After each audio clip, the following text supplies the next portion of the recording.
सदा नारी का सम्मान करना चाहिए।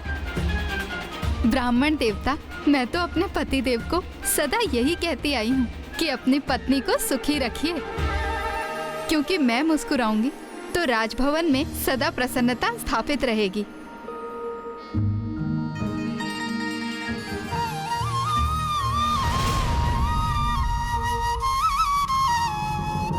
ये कैसी विचित्र विडंबना है कि जिनकी मुस्कुराहट से सृष्टि उजागर हुई, आज उन्हीं माता आदिशक्ति की मुस्कान उनसे छिन चुकी है। और ये सब महाराज दिवोदास के कारण हुआ है। मेरी माँ प्रसन्न नहीं रहेंगी तो काशी में भी कहाँ समृद्धि हो सकेगी।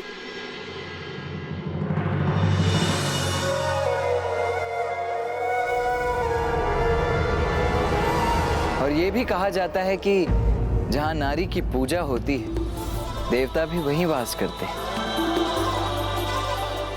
और सत्य तो ये भी है कि नारी ही संसार की शक्ति है। सूर्य ब्रह्मांड की आत्मा है और सूर्य की शक्ति है माता कुष्मांडा।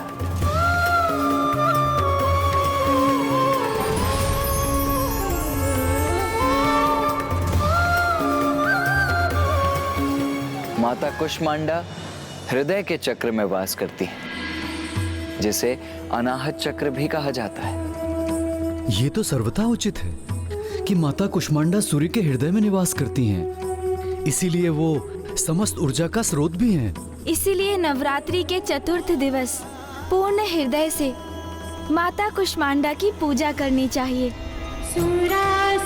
इनकी पूजा से रोग और शोक दोनों का ही नाश होता है तथा आयु, यश, बल और आरोग्य की प्राप्ति होती है और जीवन काल के उपरांत परम पद की भी प्राप्ति होती है। तो आइए अब हम माता कुष्मांडा की पूजा करते हैं।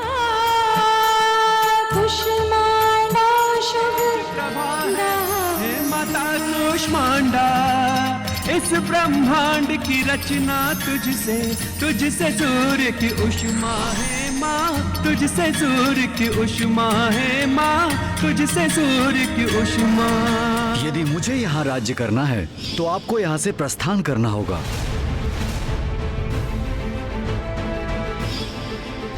उस दिवस भी जगत पिता महादेव मुझे ऐसे देख रहे थे जैसे अपने प्रिय पुत्र को देख रहे हों।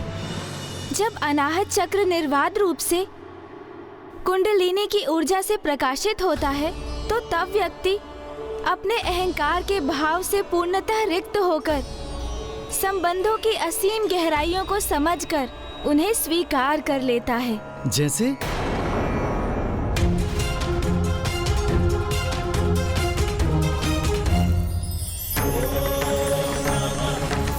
जैसे महादेव केवल ईश्वर ही नहीं, जगत पिता है।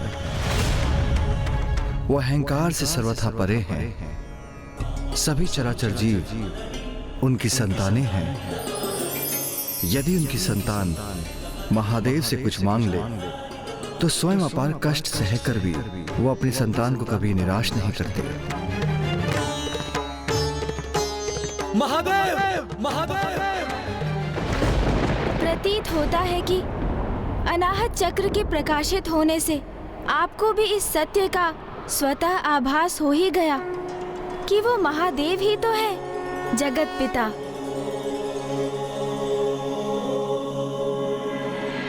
अब हम माता की आरती करेंगे। मुख पर अद्भुत तेज प्रभा है, हे माता कुष्मांडा, इस ब्रह्मांड की रचना तुझसे सूर्य की उष्मा है माँ, तुझसे सूर्य की उष्मा है माँ, तुझसे सूर्य की उष्मा। महाराज, माता, कल नवरात्रि का पंचम दिवस है और कल हम माता के पंचम स्वरूप स्कंद माता की कथा सुनेंगे।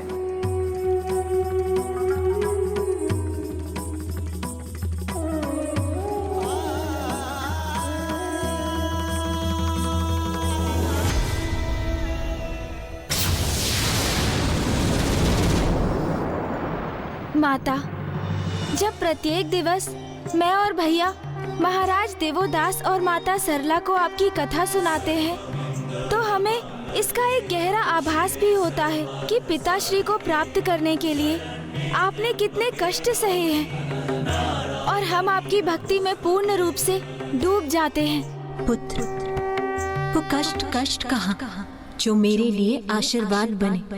तब से मुझे महादेव का सानिध्य प्राप्त हुआ और उनसे विवाह के उपरांत कैलाश मेरा निवास बना। और पुत्र, कल तुम एक ऐसी कथा कहने जा रहे हो जो मेरे हृदय के अत्यंत निकट है, मुझे अत्यंत प्रिय है।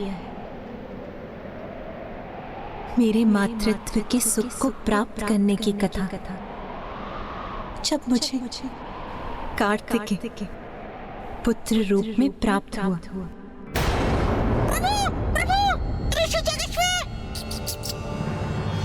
क्या हुआ मूषक जी?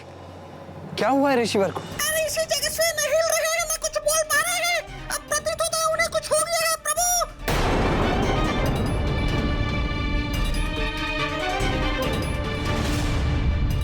जाओ पुत्र, वहां जाकर अपना कर्तव्य निभाओ।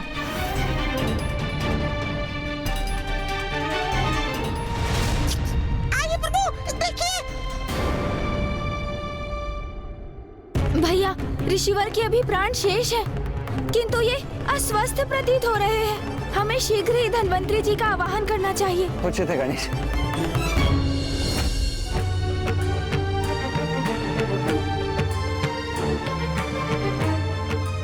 मैं इनके मुख में एक औषधि डालता हूँ।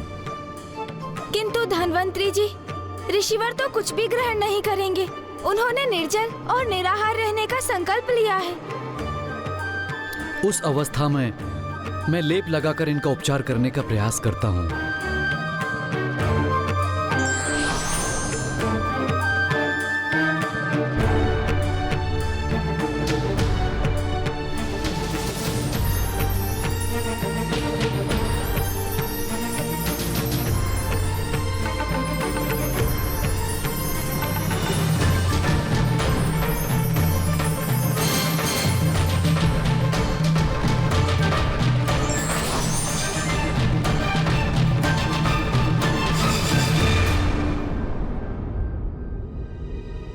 गणेश जी, कुमार कार्तिकेय जी, मैंने इन्हें लेप तो लगा दिया है, किंतु इनकी अवस्था अत्यंत गंभीर है।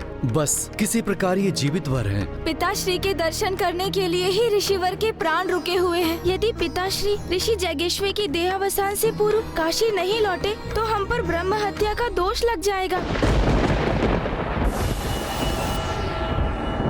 नवरात्रि का आज पंचम दिवस है और आज हम माता के स्कंद माता स्वरूप की उपासना करते हैं।